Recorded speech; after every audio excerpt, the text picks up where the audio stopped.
Allora, abbiamo sempre pochi minuti a disposizione.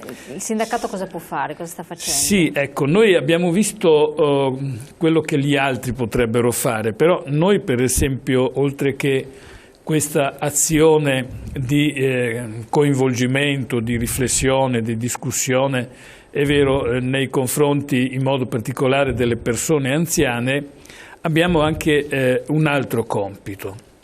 Dicevamo prima, ci sono delle zone del nostro paese dove il fenomeno presenta aspetti particolari. Non è detto che sia sempre così. Certo. È evidente che quando si presenta situazioni di questa natura, noi dobbiamo vedere come risolverlo, e da qui per esempio il valore dell'azione di contrattazione e di negoziazione che noi stiamo facendo nei confronti delle amministrazioni comunali.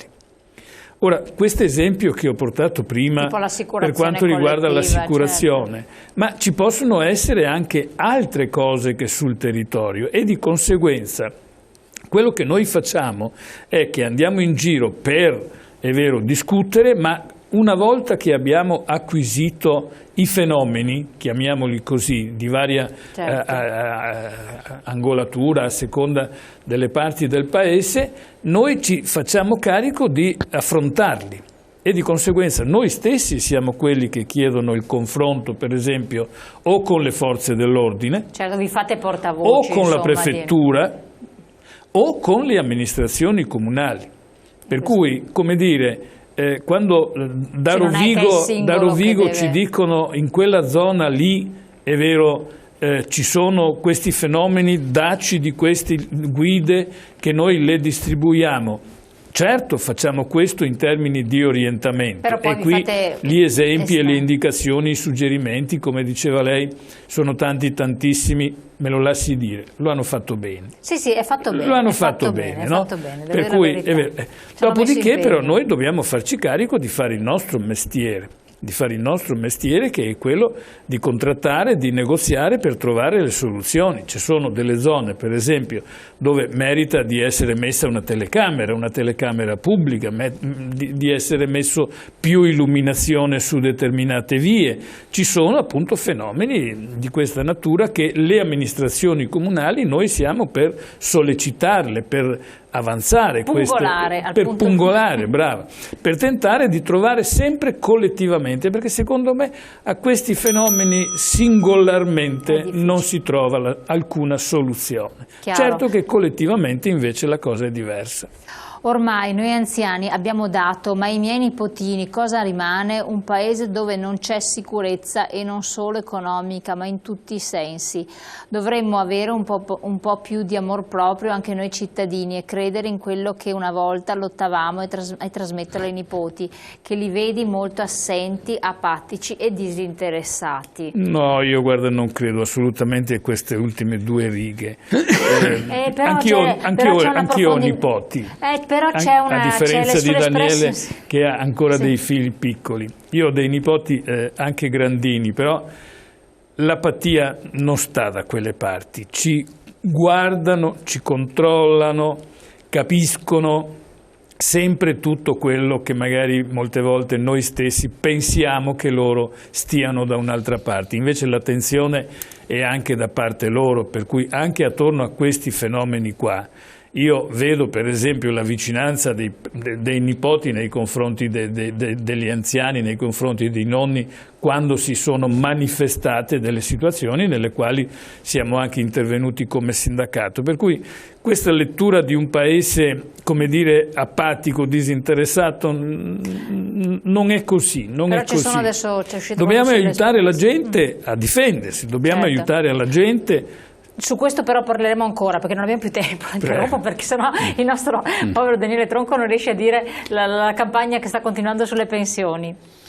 Sì, diciamo che noi abbiamo avviato, come abbiamo annunciato l'ultima volta che siamo stati qui da voi, una campagna che adesso conta più di 150 uscite, diciamo, sulle piazze, nei mercati Siete quindi ancora, quindi confermiamo, fino a fine novembre e anche oltre, perché abbiamo già degli impegni programmati, cioè diventa una cosa che si sta consolidando e anche stabilizzando, perché il nostro slogan, misurarsi la pressione è bene, ma misurarsi la pensione serve anche questo, altrettanto bene. Insomma, 50 euro in più in pensione. Ha colpito, fa sempre diciamo bene. Che a questi pensionati che hanno un limite di reddito molto basso, cioè 750 euro di pensione lorda, che poi vuol dire 500 euro di pensione netta, noi diciamo che potrebbero avere diritto ad un'integrazione fino a 100 euro, 120 euro al mese. È un limite ovviamente teorico, va visto, e che il 30% delle persone che abbiamo visto avevano in effetti il diritto ad avere queste integrazioni, e che, siccome sono integrazioni previste a domanda, cioè bisogna che il cittadino faccia domanda, che il pensionato... Quindi non vi arrivano per opera dello Spirito Santo, assolutamente. Cioè, l'ente previdenziale eroga, però se io chiedo che mi sia erogato. E allora questa è una campagna, anche questa, di rete diffusa, perché come fai a contattare? In Veneto noi abbiamo 1.200.000 erotti pensionati, teoricamente coinvolti in questa operazione sono circa 400.000 pensionati. Se vale, che hanno diritto a... che avrebbero un teorico, diritto teorico, questo la dice lunga anche sull'entità delle pensioni che abbiamo in corso. Quindi il consiglio è, se siamo in questi limiti di reddito, se quindi abbiamo questa situazione, rivolgetevi alle sedi del sindacato dei pensionati, sono presenti in tutto il Veneto, in tutti i centri piccoli e grandi, basta cercare un po', oppure se si ha la possibilità su internet si trova tutto l'elenco. O sull'elenco telefonico. C'è l'elenco telefonico, si può chiamare la sede provinciale e poi si può... Noi italiani in certe cose siamo estremisti, o facciamo ferro e fuoco come nel 68, stiamo in silenzio come oggi, ma il silenzio è il peggior nemico. Quando una persona si uccide invece di lottare è una sconfitta di tutti, piange il cuore anche a me, gente che ha portato ai cittadini che oggi noi godiamo e li trascuriamo così.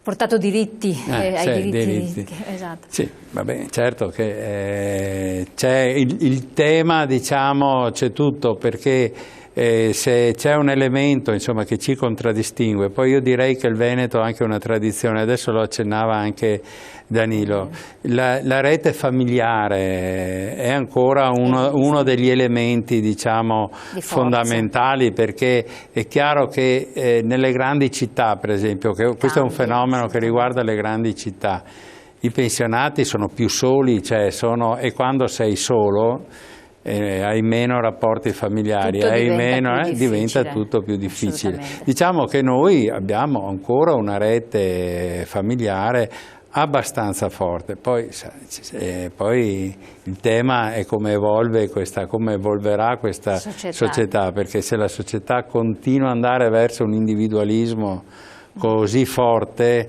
così marcato, è chiaro che le persone più deboli, le persone ammalate, anziane, hanno delle difficoltà. Comunque il tema della campagna, rivolgiamoci senza preoccupazione, perché è un servizio gratuito, non serve, diciamo, grandi cose, e è un controllo che fa bene. Bravissimo, siamo fuori tempo massimo. Io vi ringrazio entrambi di essere stati qui con noi. Ricordatevi, sede dello SPCGL del Veneto, sono presenti in tutto il territorio. Parlate di noi che a pochi interessa. Bravi, ci lasciano sempre in disparte come fossimo un peso. E infatti noi ogni venerdì con lo SPCGL del Veneto parliamo proprio di voi.